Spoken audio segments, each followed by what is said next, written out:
অবশেষে মাইলস্টোন বিমান দুর্ঘটনায় আহত এবং নিহতদের ক্ষতিপূরণ প্যাকেজ চূড়ান্ত করতে যাচ্ছে সরকার। আহতদের সর্বোচ্চ ৬০ লাখ টাকা এবং নিহতদের পরিবারকে সর্বোচ্চ ১ কোটি টাকা ক্ষতিপূরণ দেওয়ার পরিকল্পনা করা হয়েছে। এছাড়া অগ্নিদগ্ধতার মাত্রা ভেদে শিশুদের জন্য জনপ্রতি সর্বোচ্চ ৬০ লাখ টাকা এবং প্রাপ্তবয়স্কদের জন্য সর্বোচ্চ ৪০ লাখ টাকা পর্যন্ত ক্ষতিপূরণ দেওয়া হতে পারে। বিস্তারিত প্রতিবেদনে। উত্তরার মাইলস্টোন স্কুল অ্যান্ড কলেজে বিমান বিধ্বস্তের মর্মান্তিক ঘটনার পেরিয়ে গেছে প্রায় ৬ মাস, যেখানে প্রাণ হারিয়েছে ৩৫ জন শিশু শিক্ষার্থী, আহত হয়েছে প্রায় ১৭২ জন।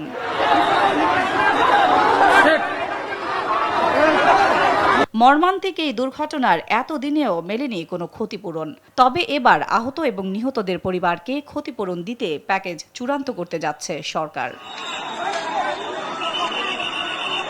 অর্থ মন্ত্রণালয়ের তথ্য বলছে, আহতদের সর্বোচ্চ ৬০ লাখ টাকা এবং নিহতদের পরিবারকে সর্বোচ্চ ১ কোটি টাকা করে ক্ষতিপূরণ দেওয়ার পরিকল্পনা করেছে সরকার। এক্ষেত্রে ১৮ বছরের নিচে নিহত শিশু ও শিক্ষার্থীদের জন্য ক্ষতিপূরণ বাবদ ১ কোটি টাকা এবং প্রাপ্তবয়স্কদের ক্ষেত্রে ৮০ লাখ টাকা করে ক্ষতিপূরণ দেওয়া হতে পারে। এছাড়া অগ্নিদগ্ধতার মাত্রা ভেদে শিশুদের জন্য জনপ্রতি সর্বোচ্চ ৬০ লাখ টাকা এবং প্রাপ্তবয়স্কদের জন্য সর্বোচ্চ ৪০ লাখ টাকা পর্যন্ত ক্ষতিপূরণ দেওয়া হতে পারে।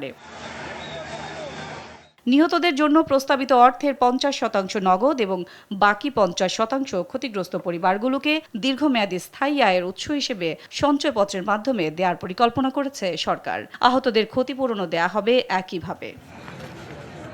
আগামী ৩১ ডিসেম্বর মন্ত্রিপরিষদ বিভাগের আন্তঃমন্ত্রণালয় সভায় এ বিষয়ে আসতে পারে চূড়ান্ত সিদ্ধান্ত।